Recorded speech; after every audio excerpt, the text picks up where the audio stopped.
কেন ছোট এক স্থানচ্যুত হার নেইমারকে শেষ করে দিচ্ছে? বেশিরভাগ মানুষ বলে নেইমারের কপাল পোড়া, কিন্তু এটা সত্যি না। 2014 সাল থেকে নেইমারের শরীরে একটা নীরব যুদ্ধ চলছে। প্রতিটা চোট আগেরটার সাথে যুক্ত, প্রতিটা ব্যথা পরেরটাকে তৈরি করেছে।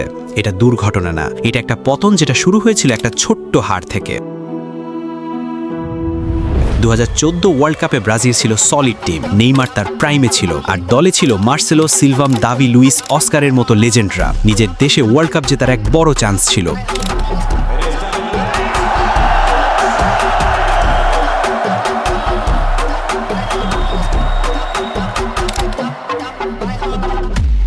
কিন্তু কলম্বিয়ার প্লেয়ারে জুনিগার হাঁটু দিয়ে নেইমারের মেরুদণ্ডে বাড়ি দেয়। দেখে মনে না হলেও নেইমারের মেরুদণ্ডের L3 হাড়টা ফেটে যায়। ডাক্তাররা বললেন আর 2 সেন্টিমিটার নিচে বাড়ি লাগলেই সারা জীবনের জন্য পঙ্গু হয়ে যেত।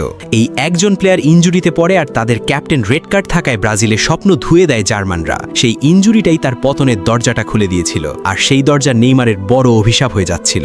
এই ইনজুরির পরে নেইমার তার শরীর নড়াচড়ার ধরন বদলে ফেলল। সেই ইনজুরির পরে পেলভিস সরে গেলে তার হ্যামস্ট্রিং বা পায়ের মাসেলের উপরে আরো বেশি চাপ আর বেশি কাজ করতে লাগলো, কারণ স্বাভাবিকভাবেই নেইমারের ভেতরে ভয় ছিল যেন কোমরে কোনোভাবেই আবারও চোট না পায়। তাই সে তার খেলার ধরন পাল্টে ফেলল। আগে যেখানে নেইমার বাম পাশের সাইডলাইনে তার স্পিড আর স্কিল দিয়ে খেলতো, সেখান থেকে ফিরে এসে সে এখন মাঠের মাঝখানে তার স্কিল আর ফুটবল আইকিউ দিয়ে খেলা শুরু করে। যেখানে আগে নেইমারকে জোরে দৌড়াতে হতো আর ডিফেন্ডার পেছন থেকে নেইমারকে তাড়া করত, সেই সুযোগ নেইমার বন্ধ করে দেয় যেন পেছন থেকে আবারও সেই একই জায়গায় আবারও চোট না পায়। যদিও বার্সেলোনায় 4 বছর থাকার সময় নেইমার ছোটখাটো ইনজুরিতে পড়েছিল, কিন্তু কেরিয়ারে তেমন কোনো সমস্যা হয়নি। নেইমারের খেলা দেখে পিএসজি 222 মিলিয়ন ইউরো দিয়ে তাকে কিনে নেয়, আর সেই পিএসজিতে থেকেই 2018 সালে গোড়ালি মোচকে ডান পায়ের পাতার হাড় ভেঙে ফেলে। এই ইনজুরি নেইমারের পতন শুরু করে, যার জন্য নেইমারকে এখন ড্রিবলিংয়ের জন্য ডান পায়ের থেকে বাম পায়ে বেশি ভর দিতে হয়। যদিও নেইমার ডান পা ইনজুরির জন্য সে বাম পা দিয়েও খেলা চালিয়ে যায়। 2018 ওয়ার্ল্ড কাপ খেলা থেকে বাদ পড়তে পারে এই ভয়ে সে বেশি বেশি পেইন কিলার নেওয়া শুরু করে।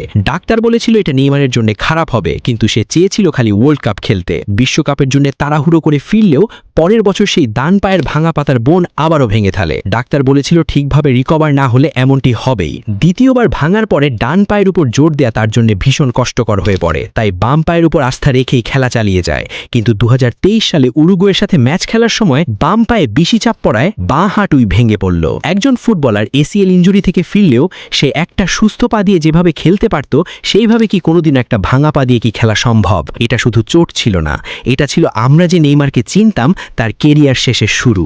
স্পোর্টস সায়েন্সে এটাকে বলে কাইনেটিক চেইন। মানব শরীর একটা শিকলের মতো, প্রতিটা লিঙ্ক একটার সাথে যুক্ত। একটা অঙ্গে চোট লাগলে আরেকটা অঙ্গের উপরে সেটার প্রভাব পড়ে। নেইমারের সাথেও ঠিক এটাই হয়েছে। ডান পায়ের ব্যথার জন্য বাম পায়ে বেশি চাপ পড়ায় বাম হাঁটুই ভেঙে গেল। এর সাথে যোগ করো তার জন্মগত শরীরের গঠন। নেইমারের হাড়ের গঠন হলো চিকন, যেগুলো ভেঙে যায় খুবই সহজে। আর উপরে 1 দশক ধরে ইউরোপে সবচেয়ে বেশি ফাউল শিকার নেইমার। ডিফেন্ডাররা তাকে শুধু ফাউল করেনি, মারার টার্গেট করত। বছরের পর বছর সেই ট্যাকেল তার হাড়, গোড়ালি, লিগামেন্ট ভেতর থেকে গুড়িয়ে দিয়েছে। তাই আজ সেই নেইমার ওয়ার্ল্ড কাপে জায়গা পাচ্ছে না, আর পেলেও ওয়ার্ল্ড কাপ শুরু হওয়ার আগে 2 বার পড়েছে ইনজুরিতে। বাস্তবতা খুবই কঠিন রে ভাই, কারণ নেইমার খেলতে চাইলেও তার শরীর তাকে দিবে না।